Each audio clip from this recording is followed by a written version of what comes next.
Dubai જતા હોવ તો સારા ઘરેણા લાવજો, આફ્રિકા જતા હોવ તો ઊંઘો તુંગો લેતા આવજો. તમે ક્યાં જાઓ હવે કયો? એટલે ઓલે ખીજાઈને કીધું એ નરકમાં જાવ છું. ખીજાઈને કીધું નરકમાં જાવ છું. તાકે તો ન્યાલી લાઈવ વિડીયો કરજો, અમને ખબર તો પડે છે એની પત્નીને દુખી કરે ક્યાં ક્યાં જાય.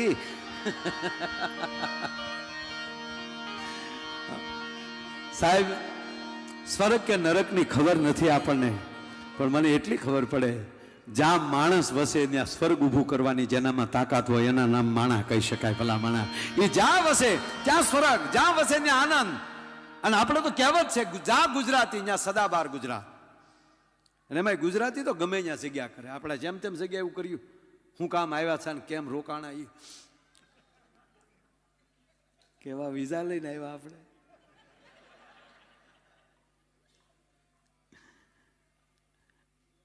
હું અહીંયા ઉતર્યો પાછા પૂછે ને તમે શું કામ આવ્યા એમ.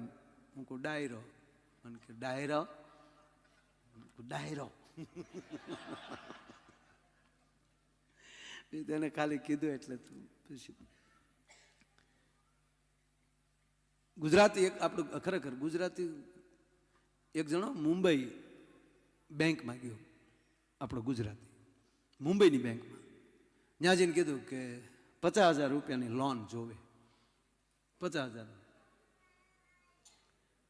ઓલો કે કાંઈ વાંધો નહીં, પણ તમારે અહીં કંઈ મોર્ગેજ, કંઈ જમીન કે દુકાનના પેપર કે કાંઈ? કંઈ મોર્ગેજ નથી, અહીંયા હું રહેતોય નથી, તો ગુજરાતમાં રહું છું, પણ લોન અહીંથી લઈશ. પણ કહે કે કાંઈક તો જોવે ને ગેરેન્ટેડ માટે કંઈક. અમે શેના ઉપર આપ્યા? જો આ મર્સિડીઝ ગાડી મારી, અને આ એની ચાવી, અને આ પેપર મારા જ નામે મર્સિડીઝ છે, આ મારું આઈડી પ્રૂફ, અને એ મારે જમા કરાવીને લઈ જવાની છે. મર્સિડીઝ અહીં જમા કરાવી દઉં, અને જ્યાં સુધી તમને 50,000 વ્યાજ સાથે ના આપું ત્યાં સુધી તમારે મારી ગાડી જ રાખવાની. આવો ગેરેન્ટેડ તો કોણ આપે? 1.5 કરોડની ગાડી, 1.5 કરોડની ગાડીમાં ₹1 કરોડ લોન મળે. આને તો મૂળ 50,000 જોઈએ. ત્યાં તો તરત એ પેપર જમા લઈ લીધા, જોઈ લીધા, કમ્પ્લીટ ગાડી ગેરેજમાં મુકાવી દીધી, ફટાફટ પેપર તૈયાર થઈ ગયા, સાઈનું થઈ ગઈ, અને એને તરત ને તરત ત્યાં 5મી કલાકે 50,000 રૂપિયા આપી દીધા. ઓલો લઈને વયો ગયો. મેનેજર ઘરે સાહેબ ગયો ને પછી એને તાવ આવ્યો. ઓહો, જે મર્સિડીઝનો માલિક સાહેબનો મગજ ઠેકાણો નહોતો, 2 પેક મારી ગયા. આપણે હું પીતો નથી કોઈ દી, પણ મને પીધેલા ગમે. આપણા બાપનું શું જાય એમાં? હા, પણ એમાં આપણે જેનો અનુભવ જ નથી એને ટીકા કરવાનો આપણો કોઈ અધિકાર જ નથી. જે વસ્તુનો આપણે અનુભવ જ નથી એમાં કાંઈક તો હોય છે ને, તો જ ગુજરાત સિવાય આખી દુનિયામાં ચાલુ હોય છે ને. એટલે ગુજરાતમાં તો બેન છે, હા ગુજરાતમાં હાવ બેન, કોક કોક, એટલે કોક કોક હશે એમ, બાકી તો હાવ બેન. કોક કોક નહીં પીતા હોય એટલે ટૂંકમાં કોક કોક ગુજરાતમાં બંધ છે. હા,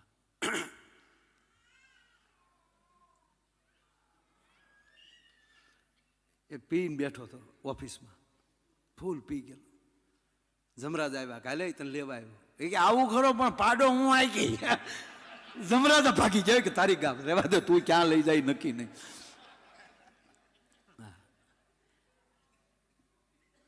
જમરાજાની વાત આવે એટલે બીજી કહું. એક જણો ઓફિસમાં બેઠો હતો ને, એટલે જમરાજ આવ્યા, એ કાલે લેવા આવ્યો. ઓલો કે મને તાવ નથી, તરિયો નથી, કોઈ દી ઉધરસ નથી આવી, તંદુરસ્તના પેટનો સ્વભાવ, અને કાંઈ હાવ હાજે હાજાને લઈ જવાય જમરાજા? આવું હોય યાર. તો જમરાજાએ કીધું કે મારે એવી ગણતરી છે કે તને હાજે હાજો લઈ જાઓ, ભંગાઈ જાને લઈ જાઓ એને કરતાં હાજે હાજો લઈ જાઓ, મને તારી ઉપર દયા આવી. કે પણ કાંઈ પ્રોબ્લેમ ખરો કાંઈ? જમરાજે હાથ જોડ્યો, તને પગે લાગુ ભાઈ, હું કહું છું હાલ, મેં બહુ જોયું આવું એટલે કહું ભાઈ, ભંગાઈ ગયા પછી લઈ જાઓ એને કરતાં આમ મારે તને હાજે હાજો લઈ જાઓ. અરે કે પણ મારે હજી કેટલા પ્રોગ્રામ બુક કરેલા, એ ન્યા ડાયરા કરજે બેટા. હાલ હાલ. અરે જમરાજા કે નહીં બેટા, હું સાચું કહું, તું હાલ મારી આરે. કે પણ તકલીફ જો તને પૂછું, હાલ તાર તકલીફ જાણવી ને કે હા. તારો મોબાઈલ ક્યાં? એટલે હાલ એટલે ઘીરે રહી ગયો. તક લોક ખુલી ગયો તારો બાપ. અને અડધો કલાક થા તારી માં મેસેજમાં જવાબ આપે છે તું સમજી. જાણે તારા જ પાસે મોબાઈલ હોય ને એવા જવાબ આપે. તા ઓલો શું કે તો જમરાજ હાલો, એ ભંગાઈ ના આવવું હોય ને કરતા હાજે હાલો નીકળી ગયો. બોલો એમ બોલો મેનેજર, બેંક મેનેજર, એને સાહેબ તાવ આવી ગયો ઘરે કે જે મર્સિડીઝનો માલિક એને 50,000ની જરૂર પડી ગઈ. સાહેબ પાછા ઓફિસે બીજે દી આવ્યા, પાછું નંબર નાખ્યા મર્સિડીઝના. કારણ ઓરિજિનલ જ છે ને, ચાઇના તો નહીં હોય ને. આપણે ગુજરાતમાં ચાઇનાના વડાપ્રધાન આવ્યા ને તો આપણા ગામડાના ભાભા બીડીઓ ટેકાની વાતો કરતા હતા. એક જણો કે ચાઇનાના વડાપ્રધાન આવ્યા, તા એક ભાભા કે ઓરિજિનલ કેદી આવી છે?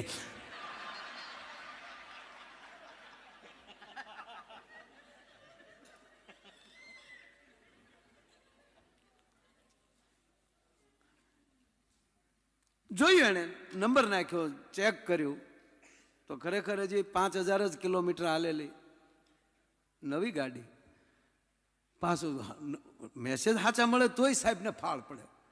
ચોરાવતો નહીં હોય પણ આના નામે છે, અને વન ઓનર એના જ નામે ગાડી કંપની માલી નીકળેલી.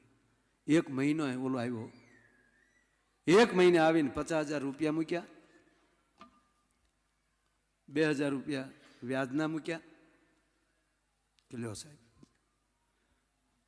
ઓલા તરફ નો ડ્યુ સર્ટિફિકેટ તૈયાર કર્યા, પેપર આપી દીધા, ગાડીની કી આપી દીધી. અને પછી મેનેજરે કીધું ઘડીક બેસો ભાઈ, ચાય લાવો, ચોકલેટી ચા પાય. પછી મેનેજર બોલ્યો 1 મહિને સુધી હૂતો તો તું જ મારો બાપ. બોલો કે પણ હુઈ જવું જોઈએ ને, એમાં હું શું કરું? એક ભાઈ એટલું કહે કે તને 50,000ની જરૂર પડી કેમ? એટલે એણે કીધું કે એ જાણવા માટે તમારે ગુજરાતમાં જન્મ લેવો પડે. ઓલો કે હું મરું, જન્મ લઉં ને જાણું એ મોઢું થઈ જાય એની કરતાં અત્યારથી કે નહીં તક બીજું કાંઈ નથી મારા ભાઈ. મારે 1 મહિનો ઓસ્ટ્રેલિયા જવું હતું. અહીંયા કોઈ મારું સંબંધી, કોઈ મિત્ર હતું નહીં, એટલે ગાડી મારે પાર્ક કરવી ક્યાં? અહીંયા એરપોર્ટમાં પાર્ક કરીએ તો પર ડેના હાથ જેમ પાકે એમ બરડ થાય ને રઘુ બહાર નીકળે, એક ઘીહોડું ને બીજો માણા. પણ જેમ મીઠો થતો જાય ત્યારે માનવાનું કે એના પરિવાર ઉપર પરમાત્માની પરમ કૃપા. પોચો થાય ને મીઠો થાય, જેમ સંપત્તિવાન થાય એમ પોચો થાય અને મીઠો થાય. અમારા બાળેટા છે બધા, અમે 2 બરડ. ટ્રાય કરું, થાય બેટા, ન થાય તો કહી દેવાનું નહીં બગતા. આવા પ્રયોગ દાદા અમે ક્યારેક કરતા હોય. લેજો ટ્રાય કરી, પછી એનો પરિચય આપો. તારું નામ વિપુલ ને? આ બધા એને ટેજ ઉપર નામ નોખા છે ને પાસપોર્ટમાં નામ નોખા છે, એમાં હું ભેગો. આ ખરેખર દાદા હું મજાક નથી કરતો, મને એ જ થાય છે કે અમને વિઝા મળે કેમ? મારા હામ કોઈ દી અમેરિકાએ રિજેક્ટ નથી કર્યા. અહીંયા આ વખતે થોડાક 50 દી થઈ ગયા હતા પણ આપ્યા ખરા. અહીં દર વર્ષે 5-7 વર્ષ થઈ ગયા. જો મારા અહીંયા બેનર તો માયાભાઈ આહિરનું જ લાગે ને, માયાભાઈ આહિર, એનો સ્પેલિંગ બોલવો નથી પણ ખબર છે. મારો પાસપોર્ટ કેવાના, હવે આઈડી બધા જેટલું જે મારું પ્રૂફ હોય, બેનર આપું કે સીડી આપું તેમાં લખાવાનું તો માયાભાઈ આહિર. હવે પાસપોર્ટમાં માયા આતા વીરા આતા ભમ્મર. હવે આમાં ક્યાંય સ્પેલિંગમાં ભેગું થતું મને કયો હાલો. આનું નામે બીજું છે, હું નથી બધું કેવા બેહું પ્રોગ્રામ એમાં વ્યો જાય, એમાં નથી જવું પછી. આવ પણ તમે કલ્પના જ કરી શકો ને કે ભાઈ આ તમે આ જે બધું આપણે સાહિત્ય આપી, જ્યાં બેનર લાગ્યા હોય કે જે કાંઈ આપીએ તો માયાભાઈ આહિરના જ હોય. સ્પેલિંગમાં ક્યાંય લાગે વળગે પણ કોને ખબર, ત્યાં જાઓ ને તો એની અંદર ભગવાન વસી જતો. ઓકે ઓકે ઓકે માયા આટા ભામારા યસ યસ યસ. આ વસ્તુ બહુ સરસ છે. એટલે આનું નામ પાસપોર્ટમાં મુકુંદ છે.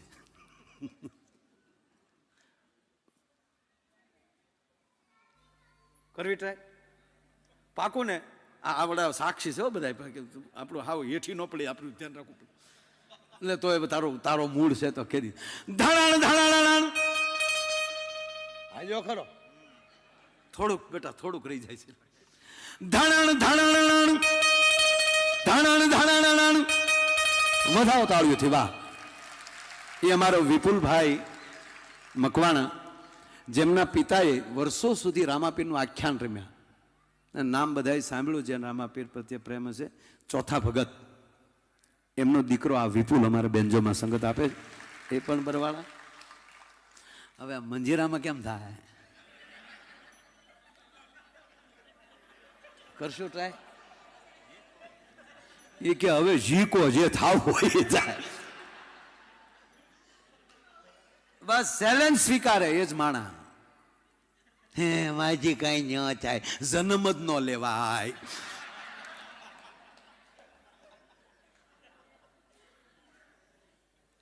ઘણા ગામમાં ભૂલા પડે, બોલો એના ગામમાં ત્યાં ઉભો માયું ઘર ક્યાં આવ્યું,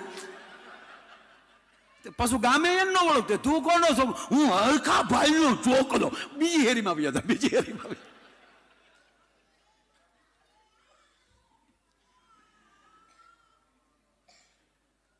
તો ટ્રાય કરો. ધાણાણ એ બાત હે, શાબાશ દોસ્ત. એક વાર થઈ જાય. ધાણાણ વાહ દોસ્ત. ત્રીજી વાર ધાણાણ વધાવો તાળીઓથી. મંજીરાના માણીગર અમારે ભાવનગરથી ભૂપતભાઈ મેર, પૂજ્ય નારાયણ સ્વામીથી લઈ અને માયા આયર સુધી એને સંગત આપી છે. અત્યારે અમારા મંજીરામાં પીઠ વ્યક્તિ છે, પણ જે મંજીરા વગાડતા એને કોઈ દી ઉંમર ન દેખાય. આ કેવો યોગ! આમ જ કરવું. હા અઘરું છે. એના બે દીકરા મિલિટરીમાં છે.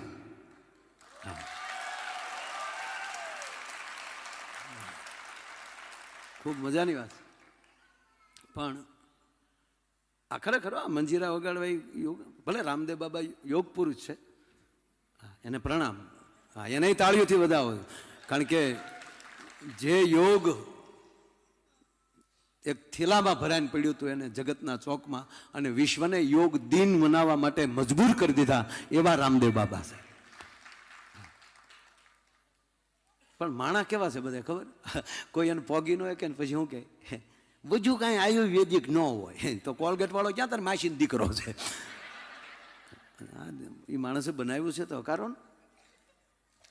તો એ પાછા શું કે હે માયાભાઈ, રામદેવ બાબા એમ કે કરો યોગ ભાગે રોગ. હું કહું હા એ કહે છે, ભાવે તો યોગ કરવા.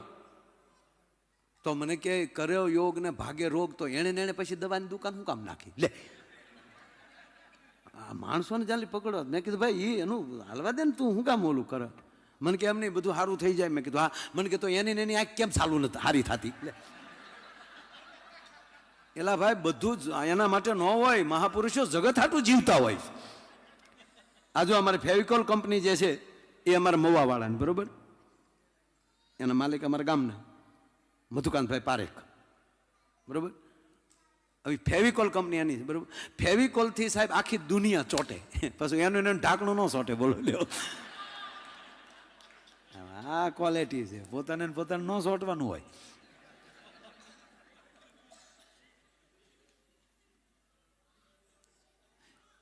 આપણે ગામડામાં કોઈ ગુજરી જાય તો આપણે ખરેખર જાય ને, હજી ખરેખર ગામડામાં જે આપણે ચાલુ છે રાખવાય જોવે કે આપણે 10-12 દિવસ બેસે બધા, પછી આપણે ખરેખર જાય ને એટલે એના દીકરાને જ આપણે પૂછવાનું કે શું થયું તું એમ. ગામે આપણને કીધું જ હોય, પણ છતાં એનો દીકરો કહે ને તો જ આપણે હાસું માનીએ. અને બધા ખરેખર વળી હાવ ઢીલા પડી જાય.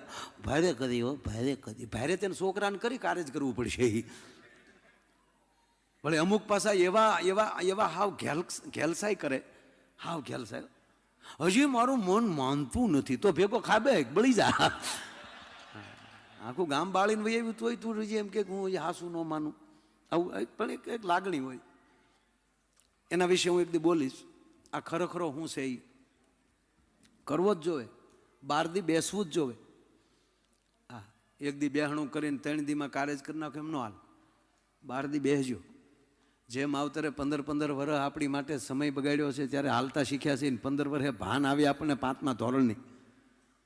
અને એના માટે જો આપણે 15 દી બેસવું, 12 દિવસ બેસવું પડતું હોય, બહુ મોટી વાત છે. હા, એ આખો યોગ છે. એ હું પછી કહે હું કામ બેહવું ને એ 12મે દિવસે આપણે એ જીવને વળાવવાનો હોય. પણ પછી વાત એ આમાં દાંત કાઢવાનું છે. આમાં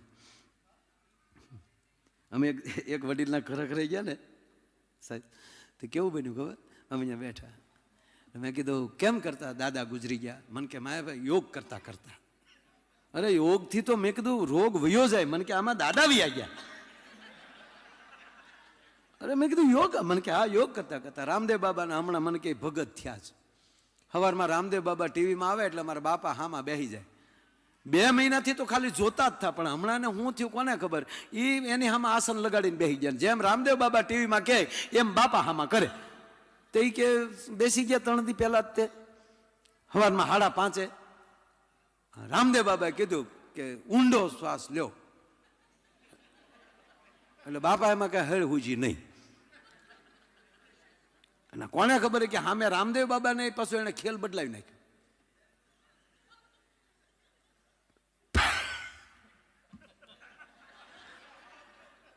રામદેવ બાબા બોલ્યા પદ્માસન લગાવીએ. આ લેવા દેવા વગરનું કે આવ્યું. એ પદ્માસન લગાવવાનું કીધું એટલે બાપાના ટાટિયા કે હતા સેન્ટિંગના હરિયા જેવા કે વેળા વળે નહીં. પણ કોને ખબર બાપાને જે હુરાતન ચડ્યો એ કડાકા બોલાવીને કડાક દિન પદ્માસન લગાવી લીધું. એ પદ્માસન લગાવ્યું પછી રામદેવ બાબાએ કીધું કે ઊંડો શ્વાસ લ્યો. અને બાબાએ એવું, અમારા બાપાએ કે જેમ બાબાએ ઊંડો શ્વાસ લીધો એમ અમારા બાપાએ ઊંડો શ્વાસ લીધો. અને બાપાએ પહેલી વાર જ ઊંડો શ્વાસ લીધો. આવો તો કોરોનામાં નહોતો લીધો. અને એવો ઊંડો શ્વાસ લીધો. આ લોકો હાટું ટ્રાન્સલેશન લગાડ્યું તો મજા આવે તેને. ખરેખર એ આપણે દાંત કાઢી લઈ પછી કાઢત. આવું લંડનમાં ને એમાં 2-3 જગ્યાએ થયું અમારે, લગાડ્યા થયા. એટલે પછી કારણ કે ઓલો સામે પાછો ટ્રાન્સલેશન વાળો જે અંગ્રેજી કરીને આપે તો આપણે બીજા જોક્સે પહોંચી ગયા હોય તો એ પહેલા જોક્સના દાંત કાઢે. Okay ready, thank you thank you thank you, I am very happy. ખુશ થયો છું.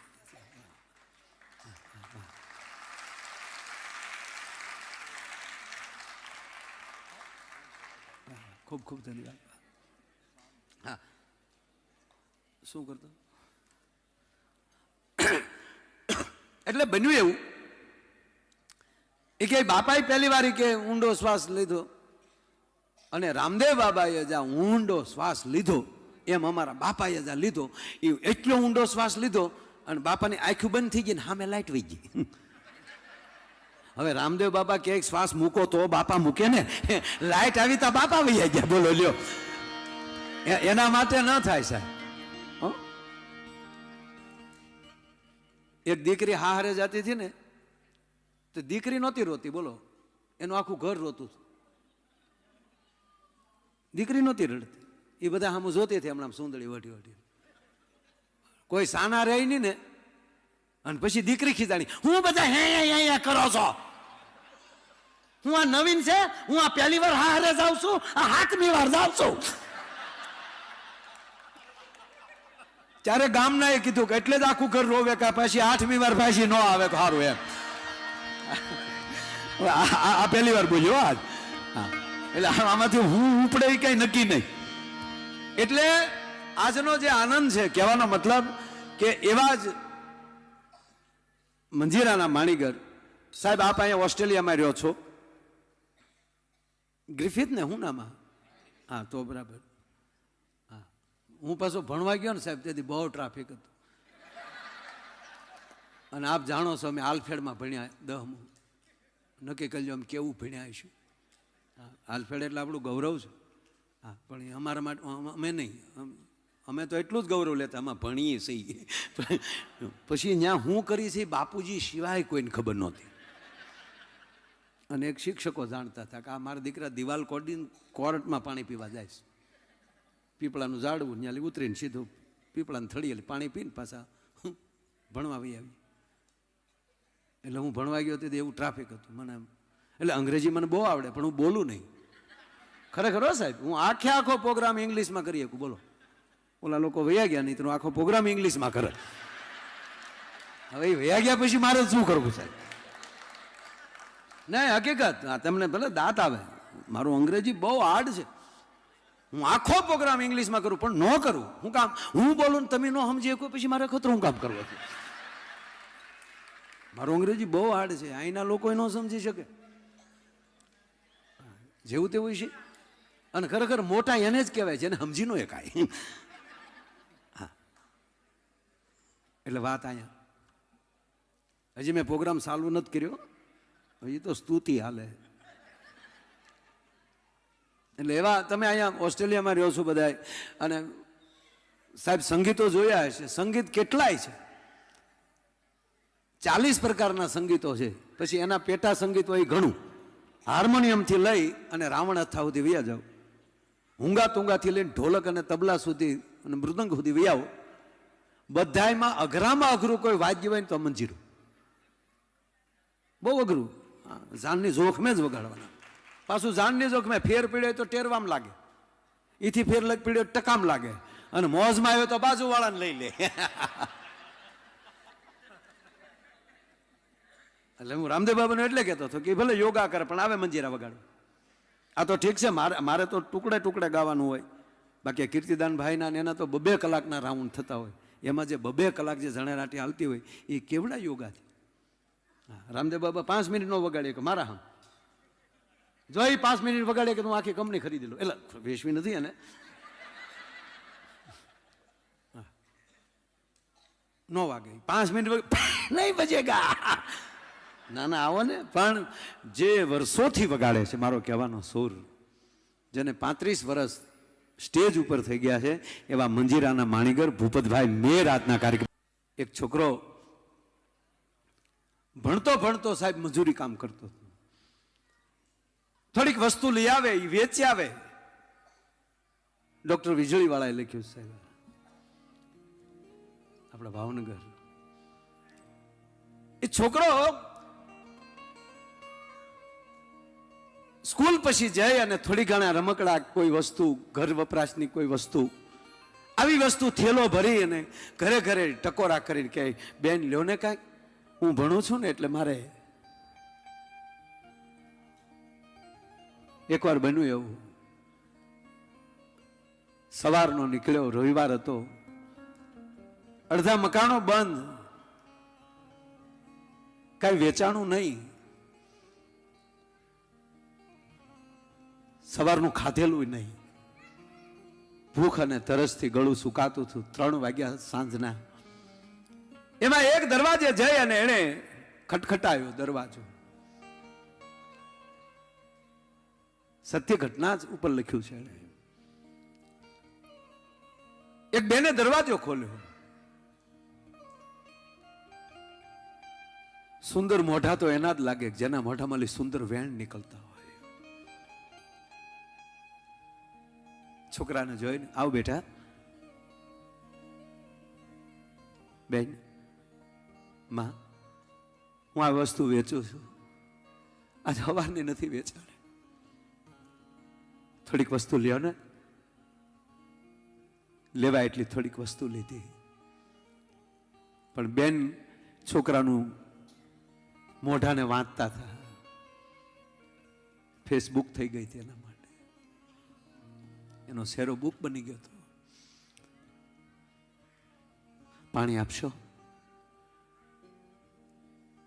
પાણી પીવું? મારે પાણી પીવું, મારું ગળું સુકાય છે. પણ બેને જોઈ લીધું કે એકલો તરસ્યો નથી, આ છોકરો ભૂખ્યો એટલો છે. આવો બેટા. રસોડામાં જઈ અને મોટો ગ્લાસ હતો ને, એ ફૂલ સાઈઝનો ગ્લાસ, થોડી ખાંડ નાખી મીઠું દૂધ કરી નાખ્યું.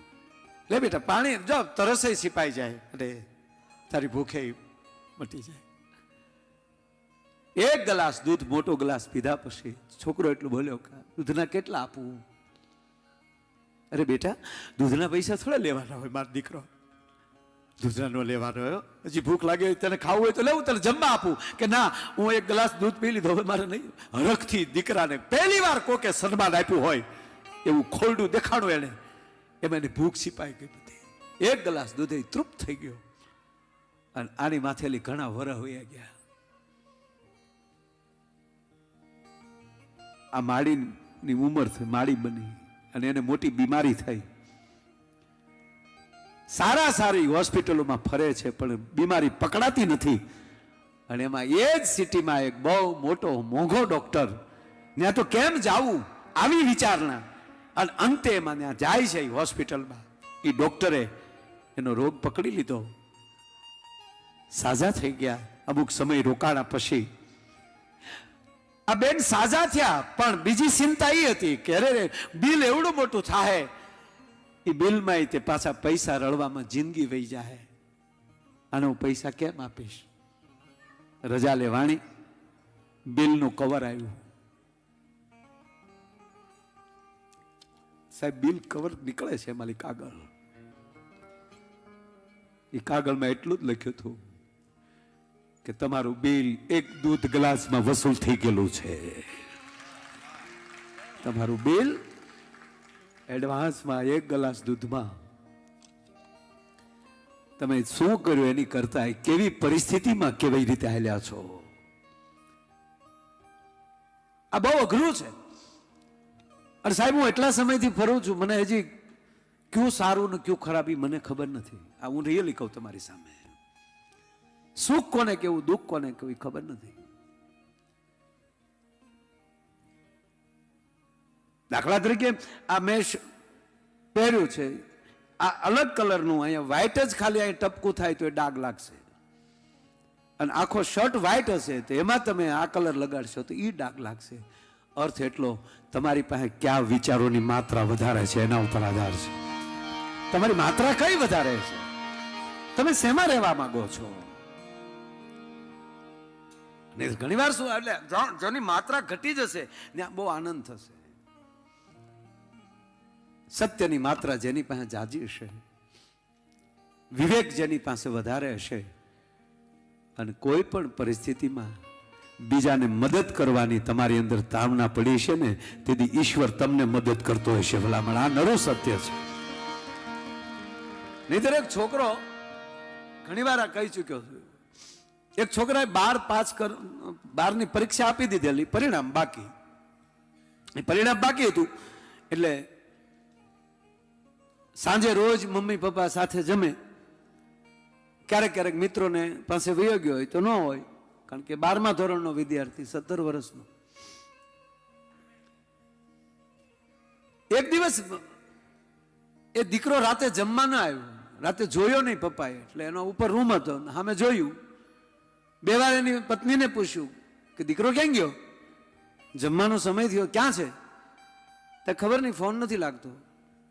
પણ આમ જોયું ને તો રૂમનો દરવાજો ખુલ્લો હતો. હવે આવા છોકરાઓના દરવાજા બહુ ઓછા ખુલ્લા હોય, એટલે કટ પગથિયા ચડીને પપ્પા ગયા અંદર. તા તો સરસ મજાનો રૂમ તૈયાર કરેલો, બેડ કમ્પ્લીટ કરેલો. કે આવી ચોખાઈ, આ સરખું કરીને ગયો ક્યાં? થોડોક ભય લાગ્યો એટલે એની પત્નીને બોલાવ્યો, અહીંયા આવતો તાત્કાલિક. આ ગયો ક્યાં? આ રૂમ એટલો સરસ એને સરખો કરીને ગયો ક્યાં? ઓશિકા ઉપર કવર પડ્યું હતું. કવર ખોલ્યું તો એમાં એક કાગળ નીકળ્યો. એ કાગળમાં લખેલું, પરમ પૂજ્ય પિતાશ્રી, મારા માતુશ્રી, મને માફ કરજો. તમે બધા મને ભણાવવા માટે ખૂબ મહેનત કરતા હતા, પણ હું તમારી આગળ મારી ગેરસમજ, મારું બાળપણ સમજો, પણ તમારી આગળ હું બહુ ખોટું બોલ્યો. હું રોજ મિત્રોના ઘરે વાંચવા જાઉં એવું કહીને વયો જતો હતો, પણ ખરેખર હું વાંચવા નહોતો જતો. 2-3 મિત્રો સાથે ખોટી સંગત થઈ ગઈ એટલે આગળ જે બાર છે એ બારમાં અમે પીવા વયા જતા. ઘણીવાર ઘરેથી રૂપિયા ચોર્યા, ઘણીવાર મિત્રો પાસેથી